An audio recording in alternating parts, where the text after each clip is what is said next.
luq aad u cariiriya marka soo baxa insha Allah biidillah waa gudbeynaa waxaanu isku dayaynaa inaynu insha Allah aynu marno meel kasta oo tacaba oo nabigu maray sallallahu alayhi wasallam inaynu marno ayaynu isku dayaynaa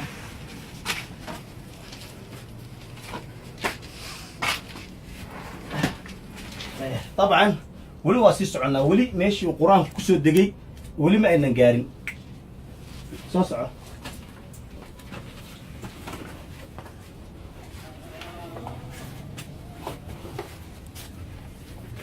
سوسعه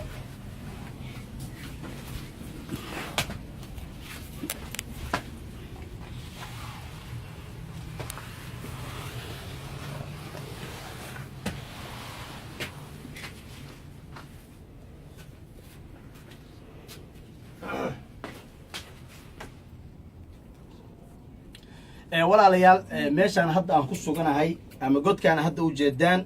waa god waxa weeye magaciisa la yiraahdo qaarul xir ayaa la yiraahdaa rasuulku sallallahu alayhi wasallam intuusan nabi noqon ka hor ayuu meeshatan iska imaan jiray isaga oo ka fakaraya ilaahay samadan iyo dhulkaan khalqay iyo ilaahay subxaanahu wa ta'ala sida uu koonkaan u khalqay isaga oo ka fakarsan habeenada kamid ah oo ay tahay bil ramadaan ayaa waxa uu yimi halakan isagoo jooga طبعا nabigu markuu halkan imaan jiray muddo ayuu iskaga dhex jiray dhowr maalmood ayuu iska joogi jiray raashinkiisa iyo sharaabkiisana hore ay u soo qaadan jiray rasuulku sallallahu alayhi wasallam isagoo halkan iska jooga oo iska cibaadeysanaya ayaa waxa uu yimi malaku jibriil ayaa ilaahay subxaanahu wa ta'ala uu nabiga sallallahu alayhi wasallam oo u soo diray markaas jibriil waxa uu ku yiri nabiga sallallahu wa sallam alayhi markuu u yimi ayuu wuxuu jibriil nabiga ku yiri iqra ayuu ku yiri markaas ayuu rasuulku sallallahu alayhi wasallam waxa uu yiri akhi buu ku yiri walaalkayow ma ana biqaarin ya akhi buu ku yiri waxna ma akhriyo waxna ma qoro markaas ku yiri mar labaad ayuu wuxuu ku yiri iqra waad akhrinaysaa akhri ayuu ku yiri markaas wuxuu ku yiri ma ana biqaarin ya akhi markaas ku yiri hadana iqra wa akhrinaysaa akhri markaas ayuu waxa weeye u akhriyay jibriil oo wuxuu ku yiri waxa tiraahdaa iqra bismi rabbika alladhi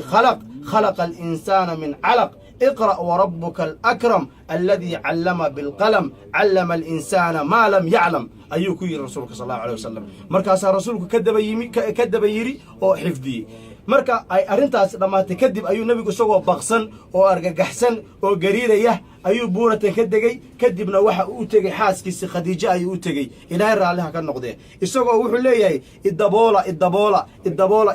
isagoo leh oo baqsan ayuu gurigiisa tagay markaasay khadiija ilaahay raaliha ka noqday nabiga ay dajisay oo tartiib ula hadashay oo waxa weeye markii ay baqdintu ka baaday kadib waxoogaa degayna waxa ay ku tiri ii waran maxaad soo aragtay rasuulku sallallahu alayhi wasallam waxa uu sheegay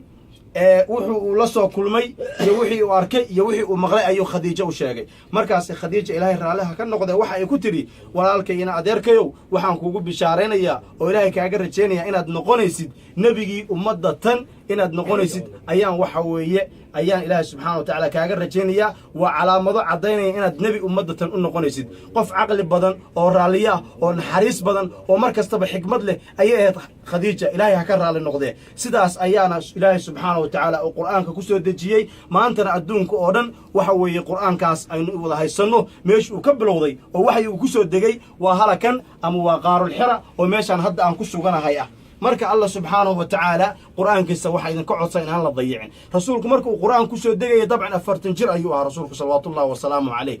إن شاء الله بإذن الله تعالى إلهي وحن قبرينا قف كست أو مسلنا أو كتابك إلهي حفظية أو قرآنك إلهي حفظية إنه إلهي وقدق قرآنك كيو شفع قاد لها إنه إلهي سبحانه وتعالى وقدق لها قرآنك كيو وحوي جند وقد بلها ودرجات وقصرية وكفول لها أيان الله وقرجيني سبحانه وتعالى قف كست أو فيديو كان ولا ليس كلا أسي شرقرية أو مسلمين تجارسية أو تصمي شيء وحي وقصر دقينا إلهي وحن قبر سبحانه وتعالى إنه حافظ القرآن كدقه وإلهي أجري حسنات وكسيه خيرك iyo dacwada fidinteeda ayaan Allah subhanahu wa ta'ala uga rajeynaya dhamaantiina waxa idin ka codsanay inaad quraanka ilaahay dayicin oo quraanka ilaahay la akhriyo oo ma ilaahay keeno la isku dayo inaad xataa waxa way dhowr aayadood aad kalaamka ilaahay walaalaha ka akhridaan ilaahay subhanahu wa ta'ala ajr iyo xasanad alla soo koobi karin haydan ka siiyo inta ay daawanayseen fiidiyogaana u sii shargar walaalaha kale muslimiinta ilaahayna inagii kulligeenba hayno ka dhigo sadaqa jaariya cid kasta oo qisadan waxyiga waxa weeye barnaamijkeena kan ku daawata waxana weeye khayr baa idin rajeynayaa sidaas iyo assalaamu calaykum